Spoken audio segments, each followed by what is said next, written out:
கிறிஸ்து இயேசுவில் பிரியமான சகோதர சகோதரிகளே, இந்த நல்ல நாளிலே தாய் திருவையானது உலகளாவிய திருவையோடு சேர்ந்து கிறிஸ்துமஸ் பெருவிழாவினை கொண்டாட ஆயத்தமாயிருக்கிறது.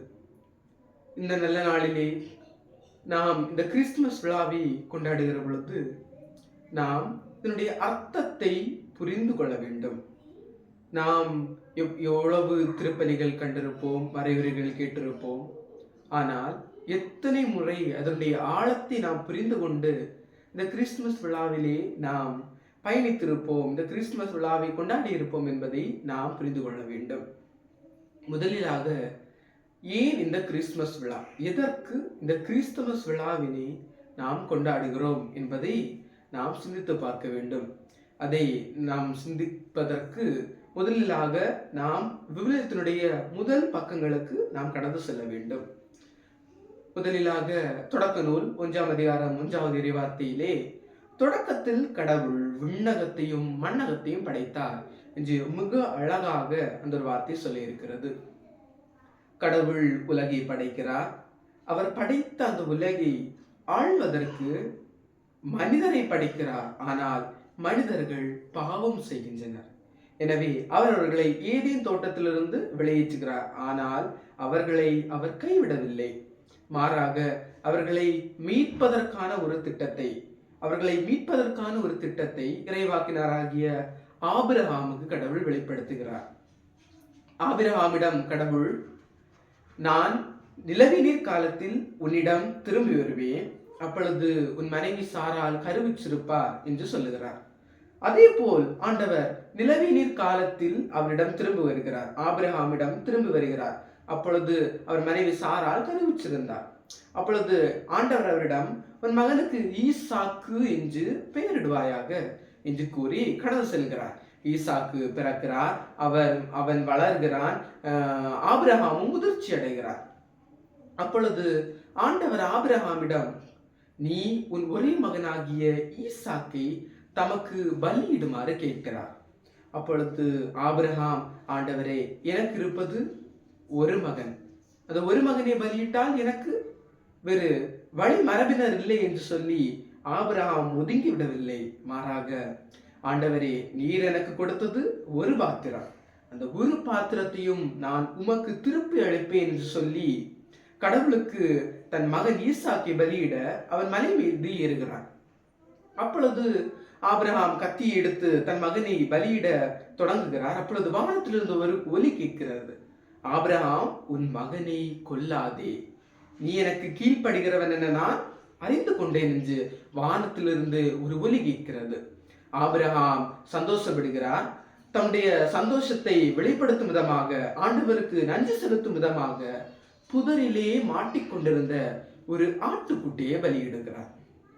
இந்த இதிலிருந்து நாம் எதை கற்றுக்கொண்டோம் எனில், பழைய ஏற்பாட்டில் தந்தையாம் கடவுள் ஈசாக்கை பலியிடுவதற்கு பதிலாக பாவமே அறியாத, என்னவென்று அறியாத அந்த ஆட்டுக்குட்டியை பலியிட்டதன் மூலம் புதிய ஏற்பாட்டில் கடவுள் மக்களுடைய பாவங்களுக்கு, நம்முடைய பாவங்களுக்கு மக்களை பலியிடுவதற்கு பதிலாக தாம் ஒரே மகனாகிய தேவ மகனாகிய இயேசு கிறிஸ்துவை, பாவமில்லா அந்த ஆட்டுக்குட்டியை பலியிட போகிறார் என்பதை அன்று கடவுள் வெளிப்படுத்தினார். இதை ஆபிரகாமுக்கு மட்டுமா கடவுள் வெளிப்படுத்தினார் என்று கேட்கிற பொழுது அது இல்லை. விவிலியத்தில் ஒவ்வொரு செயலிலும் ஆண்டவர் இதை வெளிப்படுத்திக் கொண்டே இருந்தார்.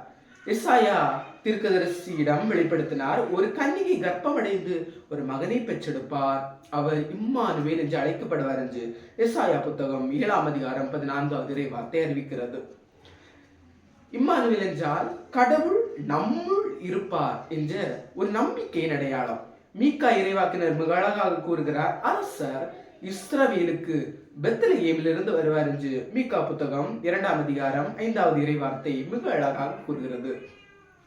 அதே வார்த்தை பெத்லகேமில் ஒரு சிறு குகையில் நிறைவேறியது. அதற்கு முன்னாக கடவுள் இந்த நாள் நெருங்கி வரவே தம் தூதராகிய கபிரியேலை அன்னை மரியாவிடம் அனுப்பினார். அன்னை மரியாவிடம் கபிரியேல் தூதர் அருள் நிறைந்த மரிய வாழ்க, ஆண்டவரும் உடனே, பெண்களுள் நீர் ஆசீர்வதிக்கப்பட்டிருப்பாய், உன் வழிமரபாகிய உன் கனியும் ஆசீர்வதிக்கப்பட்டிருக்கும் என்று சொல்லி அன்னை மரியாளை வாழ்த்துகிறார். இந்த செய்தியை, இந்த நற்செய்தி உலகம் முழுவதும் போற்றப்படுகிற அந்த ஒரு நற்செய்தியை அஞ்சு அறிவிக்கிறார்.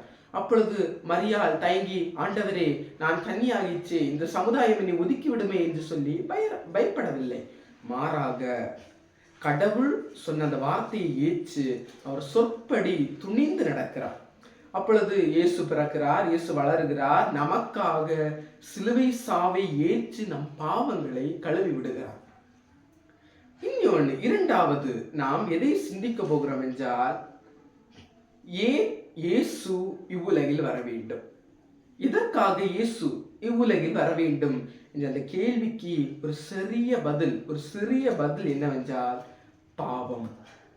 அந்த பாவம் தான் கடவுள், இறைமகன், இயேசு இறைமகன், உன்னத கடவுளின் மகன், அவரையே அந்த பாவம் என்பது என்ன செய்து விட்டது என்றால், சிலுவையில் தொங்கும் வரை அந்த பாவம் இயேசுவை கொடுநிலை நிறுத்தியது. அப்பொழுது நாம் ஏதோ பாவம் என்பது ஒரு சாதாரண ஒரு விஷயம் என நினைத்து கொண்டிருக்கிறோம். ஆனால் அந்த பாவம் இயேசுவை, இறைமகனையே சிலுவை சாவில் கொண்டு நிறுத்தியது.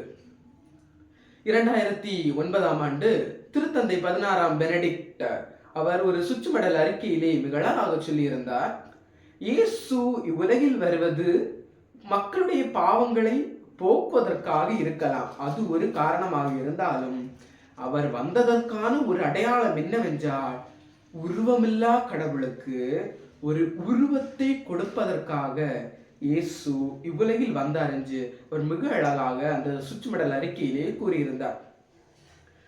பழைய ஏற்பாட்டில் கடவுள் மக்களிடையே பேசும் பொழுது வார்த்தையாக இருந்தார். கடவுள் வார்த்தையாக இருந்தார், வார்த்தை வடிவிலே அவர்களிடம் பேசினார். மோசேயிடம் வார்த்தையாய் பேசினார், மேகத்தூணாய் இருந்தார் என்று நாம் வாசிக்கிறோம். விடுதலை பயண புத்தகத்திலே நாம் வாசிக்கிறோம். அப்பொழுது மோசே கேட்கிறார், ஆண்டவரே, படைகளின் ஆண்டவரே, நான் உம்மை என் கண்களால் காண வேண்டும் என்று.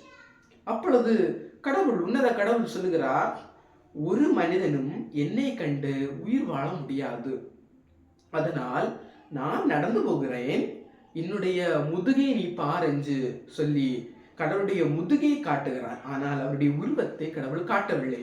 எசாயா தீர்க்கதரிசி எதை பார்க்கிறார் என்றால், ஒரு மேகத்தூணிலே ஒரு சிங்காசனத்தை பார்க்கிறார்.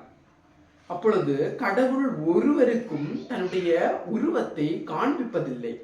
அதனால் தான் என்ன செய்கிறார் என்றால், இயேசு கிறிஸ்து மூலம் கடவுள் நான் இவ்வாறு தான் இருப்பேன் என்று இயேசு கிறிஸ்து மூலம் அந்த உருவத்தை கடவுள் தோன்ற செய்தார்.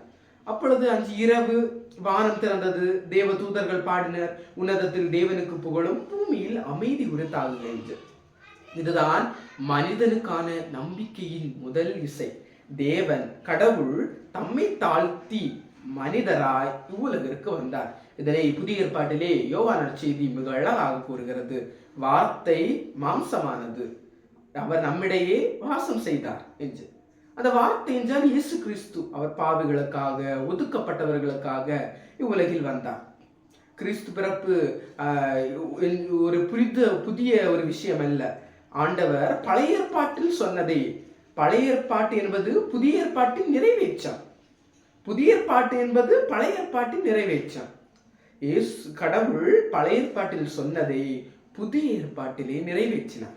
அதுதான் நம்முடைய விவிலியம். அடுத்ததாக திருத்தூதருடைய பவுலடியாருடைய கடிதங்கள், அப்படி அதுதான் ஒரு விவிலியம் என்று நாம் சொல்கிறோம். எனவே இந்த கிறிஸ்துமஸ் விழாவிலே நாம் மனதில் கொள்ள வேண்டியது ஒரே ஒரு வசனம்தான்.